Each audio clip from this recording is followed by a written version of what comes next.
दलितों के लिए बराबरी की बातें करना आसान है और उन्हें बराबरी का दर्जा देना बहुत मुश्किल है।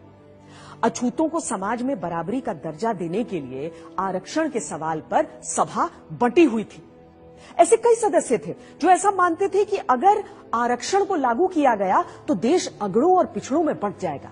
इसीलिए सार्वजनिक तौर पर भी और निजी तौर पर भी आंबेडकर को यह समझाने का प्रयास चल रहा था कि आप आरक्षण की मांग को छोड़ दीजिए। भीमराव, आपसे एक बात करनी थी। जी बोलिए।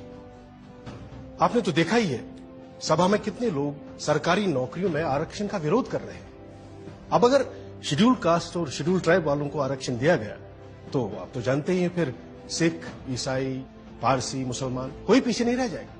हाँ, मगर सिख, ईसाई, पारसी, मुसलमान या किसी और का मुकाबला अनुसूचित जनजातियों के साथ नहीं हो सकता।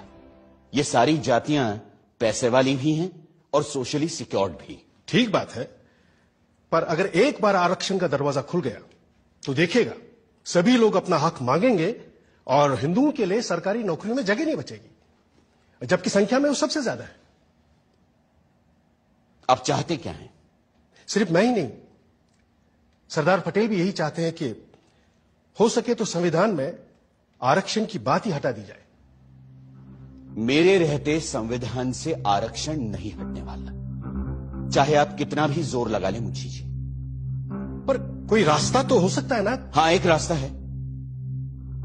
मैं ही हट जाता हूं संविधान की ड्राफ्टिंग कमेटी से। अरे फिर आप लोग जैसा चाहें वैसा संविधान बना लीजिएगा। सुनिए भीमराव, भीमराव सुनिए तो। डॉक्टर आंबेडकर को लगा कि जिन दलितों की लड़ाई वो लड़ रहे हैं, अगर उनको ही जीने का अधिकार नहीं दिला पाए तो फिर संविधान सभा में रहने का फायदा क्या है। आंबेडकर ने न सिर्फ संविधान बनाने के काम से खुद को अलग कर लिया, बल्कि ये भी इशारा कर दिया कि वो न सिर्फ ड्राफ्टिंग कमेटी बल्कि कानून मंत्री के पद से भी इस्तीफा दे देंगे। इससे ऐसी खलबली मची कि आंबेडकर को मनाने खुद सरदार पटेल उनके घर पहुंच गए।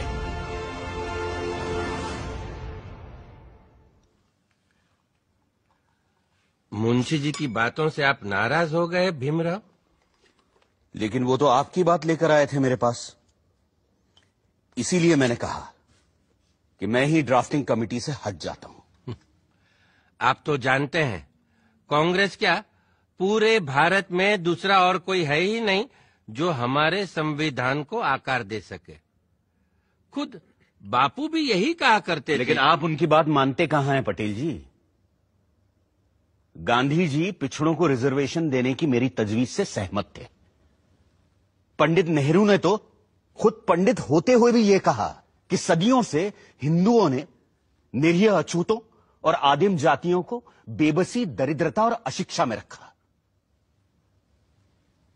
फिर अगर हमें उन्हें सबके साथ बराबर लाना है तो हमें उन्हें स्पेशल ट्रीटमेंट देना ही होगा।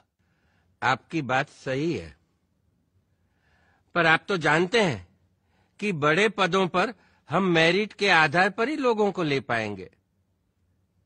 तो फिर क्लर्कों की नौकरी के लिए इतना बड़ा जोखिम उठाना? जोखिम? मुझे तो इसमें कोई खतरा नजर नहीं आता।